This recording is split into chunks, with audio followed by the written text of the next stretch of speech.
ತ್ರಿವರ್ಣ ನ್ಯೂಸ್ಗೆ ಸ್ವಾಗತ. ನಾನು BM ಹನೀಫ್, ಇದು ಹನಿ ಟ್ರ್ಯಾಕ್. ಸ್ನೇಹಿತರೆ, ಲೋಕಲ್ ಬಾಡಿ ಎಲೆಕ್ಷನ್ನಲ್ಲಿ ಬಿಜೆಪಿ ಜೊತೆಗೆ ಮೈತ್ರಿ ಇಲ್ಲ ಅಂತ JDS ವರಿಷ್ಠ HD ದೇವೇಗೌಡ ಹೇಳಿದ್ದಾರೆ. ನಮ್ಮ ಮೈತ್ರಿ ಏನಿದ್ದರೂ ಲೋಕಸಭೆ ಮತ್ತು ವಿಧಾನಸಭೆ ಚುನಾವಣೆಗೆ ಮಾತ್ರ. ಸ್ಥಳೀಯ ಸಂಸ್ಥೆಗಳ ಚುನಾವಣೆಯಲ್ಲಿ JDS ಏಕಾಂಗಿಯಾಗಿ ಸ್ಪರ್ಧಿಸುತ್ತದೆ ಅಂತ ದೇವೇಗೌಡರು ಸ್ಪಷ್ಟವಾಗಿ ಹೇಳಿದ್ದಾರೆ. ದೇವೇಗೌಡರ ರಾಜಕೀಯ ಲೆಕ್ಕಾಚಾರ ಏನು? ಜಿಲ್ಲಾ ಪಂಚಾಯಿತಿ, ನಗರಸಭೆ ಮತ್ತು ಪಾಲಿಕೆ ಚುನಾವಣೆಗಳಲ್ಲಿ JDS ಏಕಾಂಗಿಯಾಗಿ ಸ್ಪರ್ಧಿಸಿದ್ರೆ ಹೆಚ್ಚು ಲಾಭ ಆಗುತ್ತಾ? ದೇವೇಗೌಡರು ನಿಜಕ್ಕೂ ನುಡಿದಂತೆ ನಡೀತಾರಾ ಅಥವಾ ತಮ್ಮ ಮಾತಿಗೆ ತಾವೇ ಉಲ್ಟಾ ಹೊಡಿತಾರಾ? ಈ ಎಲ್ಲ ಪ್ರಶ್ನೆಗಳಿಗೆ ಉತ್ತರ ಹೇಳ್ತೇನೆ. ಅದಕ್ಕೂ ಮೊದಲು ದೇವೇಗೌಡರ ಪತ್ರಕರ್ತರ ಜೊತೆಗೆ ಈ ಬಗ್ಗೆ ಮಾತಾಡಿದ್ದು ಏನು ಅನ್ನೋದನ್ನ ಸ್ವಲ್ಪ ಗಮನವಿಟ್ಟು ಕೇಳಿಸ್ಕೊಳ್ಳಿ. With NDA, we are going to election in Lok Sabha, in Legislative Assembly and Council. This is crystal clear. Only local body elections. What the BJP state president has said, I am not going to raise any objection for that. We are also thinking to go for the local body election, municipality, city corporation, Jilla Panchayat, Taluk Panchayat, all the local body elections will go on our own as per the wishes of the BJP president. We will try our best to revive the party in Karnataka, either in old Mysore or new Mysore or Bombay Karnataka or Hyderabad Karnataka. Kumaraswamy has got very positive response, as he has worked as Chief Minister twice in the past. He is a popular leader. Under his leadership, the local body elections, either Jilla Panchayat or Nagarapalika, all these things will be fought on our own, and only Assembly and Parliament we will go with NDA. It is crystal clear. There is no ambiguity. Thank you very much. Yes, ಇಲ್ಲಿ ದೇವೇಗೌಡರ ಮಾತು ಸ್ಪಷ್ಟವಾಗಿದೆ. ಎರಡೆರಡು ಸಲ ಹೇಳ್ತಾರೆ, local body election ನಲ್ಲಿ ನಾವು ಏಕಾಂಗಿಯಾಗಿ ಸ್ಪರ್ಧಿಸ್ತೇವೆ. ಇದು ಸ್ಫಟಿಕದಷ್ಟು ಸ್ಪಷ್ಟ. ಲೋಕಸಭೆ, ಅಸೆಂಬ್ಲಿ ಮತ್ತು ಕೌನ್ಸಿಲ್ ಚುನಾವಣೆಗಳಲ್ಲಿ ಮಾತ್ರ ನಾವು NDA ಜೊತೆಗಿಡ್ತೇವೆ. ಲೋಕಲ್ ಬಾಡಿ ಎಲೆಕ್ಷನ್ ನಲ್ಲಿ ನಮ್ಮ ದಾರಿ ನಮಗೆ, ನಮ್ಮ ಪಕ್ಷದ ಬಲವರ್ಧನೆಯೇ ಮುಖ್ಯ. ಇದು ದೇವೇಗೌಡರು ಹೇಳಿದಂತಹ ಮಾತು. ದೇವೇಗೌಡರ ಈ ಹೇಳಿಕೆಗೆ ಕಾರಣ ಏನು? ಈ ಹೇಳಿಕೆ ಹಠಾತ್ತಾಗಿ ಬಂತ ಅಥವಾ ದೀರ್ಘಕಾಲ ಯೋಚಿಸಿ ಬಳಿಕ ನೀಡಿದ ಸ್ಟೇಟ್ಮೆಂಟಾ?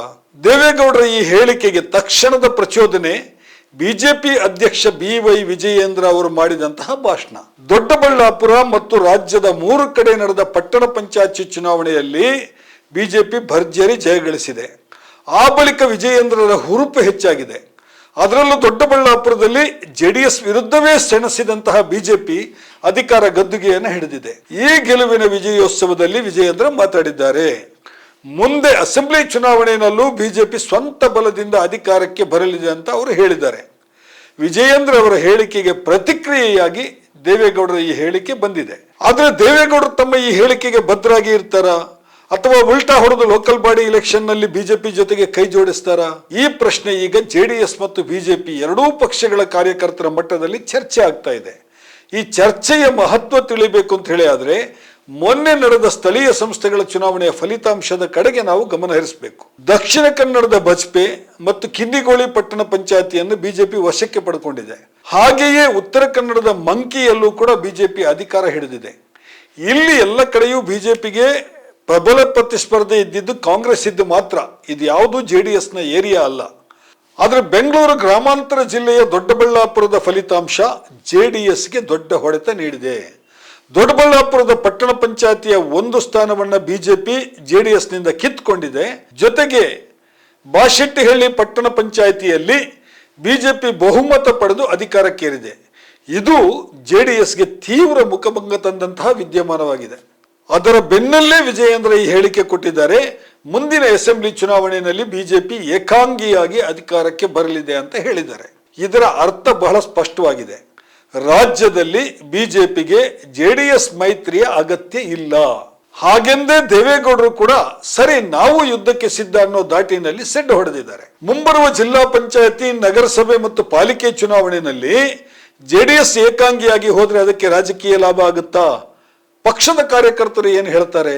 ಜೆಡಿಎಸ್ ಕಾರ್ಯಕರ್ತರಲ್ಲಿ ಈ ಬಗ್ಗೆ ಎರಡು ಭಿನ್ನ ಅಭಿಪ್ರಾಯಗಳು ಕೇಳಿ ಬರ್ತಾ ಇದೆ. ಸದ್ಯದ ಪರಿಸ್ಥಿತಿಯಲ್ಲಿ ಬಿಜೆಪಿ ಜೊತೆಗೆ ಮೈತ್ರಿ ಮಾಡಿಕೊಂಡೇ ಲೋಕಲ್ ಬಾಡಿ ಇಲೆಕ್ಷನ್ಗೆ ಹೋಗಬೇಕು, ಇಲ್ಲವಾದಲ್ಲಿ ಜೆಡಿಎಸ್ ಹೊಡೆತ ತಿನ್ನೋದು ಖಚಿತ ಅಂತ ಪಕ್ಷದ ಒಂದು ವರ್ಗ ಹೇಳ್ತಾ ಇದೆ. ಬೆಂಗಳೂರಿನ 5 ಮಹಾನಗರ ಪಾಲಿಕೆಯಲ್ಲಂತೂ ಜೆಡಿಎಸ್ಗೆ ಇದು ಅತ್ಯಂತ ದುಬಾರಿಯಾಗಿ ಪರಿಣಮಿಸ್ತದೆ ಅನ್ನೋದು ಇವರ ವಾದ. ಆದರೆ ಪಕ್ಷದ ಇನ್ನೊಂದು ವರ್ಗ ಇದನ್ನು ಒಪ್ತಾ ಇಲ್ಲ. ಸ್ಥಳೀಯ ಸಂಸ್ಥೆಗಳಲ್ಲಿ ಒಪ್ಪಂದ ಮಾಡಿಕೊಂಡ್ರೆ ಜೆಡಿಎಸ್ ಪ್ರಾಬಲ್ಯ ಇರೋ ಕಡೆಗಳಲ್ಲಿ ಬಿಜೆಪಿ ತಳ ಊರೋದು ಸುಲಭ ಆಗ್ತದೆ. ದೊಡ್ಡಬಳ್ಳಾಪುರದಲ್ಲಿ ಅದೇ ಆಗಿದೆ. ಹೀಗಾಗಿ ಲೋಕಲ್ ಬಾಡಿ ಇಲೆಕ್ಷನ್ ನಲ್ಲಿ ಜೆಡಿಎಸ್ ಏಕಾಂಗಿಯಾಗಿ ಸ್ಪರ್ಧಿಸೋದೇ ಪಕ್ಷದ ಸಂಘಟನೆಗೆ ಒಳ್ಳೆಯದು ಅಂತ ಇನ್ನೊಂದು ವರ್ಗ ವಾದಿಸ್ತಾ ಇದೆ. ಈಗ ನಿಜಕ್ಕೂ ದೇವೇಗೌಡರ ಮನಸ್ಸಲ್ಲಿ ಏನಿದೆ?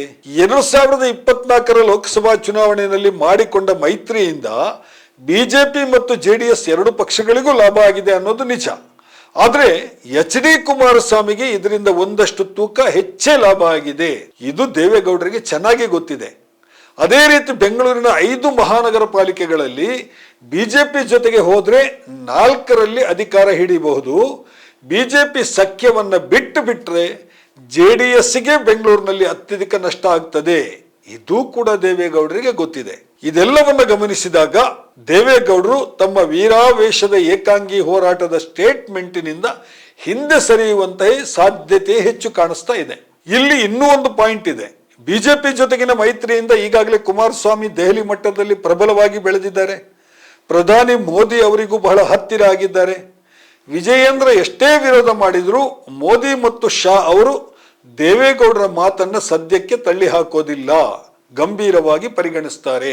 2028 ಅಸೆಂಬ್ಲಿ ಚುನಾವಣೆಯಲ್ಲಿ ಬಿಜೆಪಿ ಜೆಡಿಎಸ್ ಮೈತ್ರಿಕೂಟ ಅಧಿಕಾರಕ್ಕೆ ಬಂದ್ರೆ ಕುಮಾರಸ್ವಾಮಿಯೇ ಮೈತ್ರಿಕೂಟದ ಸಿಎಂ ಆಗೋ ಸಾಧ್ಯತೆಯೂ ಇದೆ. ನಾಯಕರ ಒಳಜಗಳದಿಂದ ರಾಜ್ಯದ ಬಿಜೆಪಿ ಈಗಾಗಲೇ ಮನೆಯೊಂದು 3 ಬಾಗಿಲು ಆಗಿರುವಾಗ ಜೆಡಿಎಸ್ಗೆ ಪರಿಸ್ಥಿತಿ ಅನುಕೂಲಕರವೇ ಆಗಿದೆ. ಪರಿಸ್ಥಿತಿ ಹೀಗಿರುವಾಗ ಲೋಕಲ್ ಬಾಡಿ ಚುನಾವಣೆಯಲ್ಲಿ ಬಿಜೆಪಿ ಮೈತ್ರಿ ಮುರಿದುಕೊಂಡ್ರೆ ತಮ್ಮ ಕಾಲ ಮೇಲೆ ಕಲ್ಲು ಹಾಕಿಕೊಂಡಂತೆ ಆಗುತ್ತೆ. ಇದು ಕೂಡ ದೇವೇಗೌಡರಿಗೆ ಗೊತ್ತಿದೆ. ವಿಜಯೇಂದ್ರರನ್ನ ಕಂಡರಾಗದ ಹಲವು ಬಿಜೆಪಿ ನಾಯಕರಿಗಂತೂ ದೇವೇಗೌಡರ ಈ ಸ್ಟೇಟ್ಮೆಂಟಿನಿಂದ ಬಹಳ ಖುಷಿಯಾಗಿದೆ. ವಿಜಯೇಂದ್ರ ನೀಡಿದ ಸ್ಟೇಟ್ಮೆಂಟ್ ದುಷ್ಪರಿಣಾಮದ ಕುರಿತು ಈ ಭಿನ್ನಮತೀಯರು ತಕ್ಷಣವೇ ದೆಹಲಿಗೆ ಮೆಸೇಜ್ ತಲುಪಿಸಿದ್ದಾರೆ ಎಂದು ಕೂಡ ಪಕ್ಷದ ಮೂಲಗಳು ಹೇಳ್ತಾ ಇವೆ. ಇದೆಲ್ಲ ಸರಿ, ಆದರೆ ಕರ್ನಾಟಕದಲ್ಲಿ ಲೋಕಲ್ ಬಾಡಿ ಚುನಾವಣೆ ಈಗ ನಡೀತದ? ಕೇರಳ ಸಹಿತ 5 ರಾಜ್ಯಗಳ ಅಸೆಂಬ್ಲಿ ಚುನಾವಣೆ ಕಣ್ಣ ಮುಂದೆನೇ ಇದೆ. ಇದನ್ನ ಇಟ್ಕೊಂಡು ಕಾಂಗ್ರೆಸ್ ಹೈಕಮಾಂಡ್ ಕರ್ನಾಟಕದ ಲೋಕಲ್ ಬಾಡಿ ಚುನಾವಣೆಗೆ ಗ್ರೀನ್ ಸಿಗ್ನಲ್ ಕೊಡುತ್ತಾ? ಖಂಡಿತ ಇಲ್ಲ ಅಂತ ಕಾಂಗ್ರೆಸ್ಸಿನ ಒಳ ರಾಜಕೀಯವೇ ಹೇಳ್ತಾ ಇದೆ. ಏಪ್ರಿಲ್-ಮೇ ತಿಂಗಳಿಗೆ ಮುನ್ನ ಲೋಕಲ್ ಬಾಡಿ ಇಲೆಕ್ಷನ್ ನಡೆಯೋದೇ ಅನುಮಾನ. ಹೀಗಾಗಿ ತಮ್ಮ ಸ್ಟೇಟ್ಮೆಂಟ್ ಇಂದ ದೇವೇಗೌಡರು ಕಳ್ಕೊಳ್ಳೋದು ಏನೂ ಇಲ್ಲ, ಗಳಿಸೋದೇ ಹೆಚ್ಚು. ಸ್ನೇಹಿತರೆ, ಇದಾಗಿದೆ ಇವತ್ತಿನ ಹನಿ ಟ್ರ್ಯಾಕ್. ಇನ್ನೊಂದು ವಿಷಯದ ಜೊತೆಗೆ ಮತ್ತೆ ನಿಮ್ಮ ಮುಂದೆ ಬರ್ತೇನೆ. ತ್ರಿವರ್ಣ ನ್ಯೂಸ್ನ ಸ್ಪೆಷಲ್ ಸ್ಟೋರಿಗಳನ್ನು ನೋಡ್ತಾ ಇರಿ. ನಮಸ್ಕಾರ.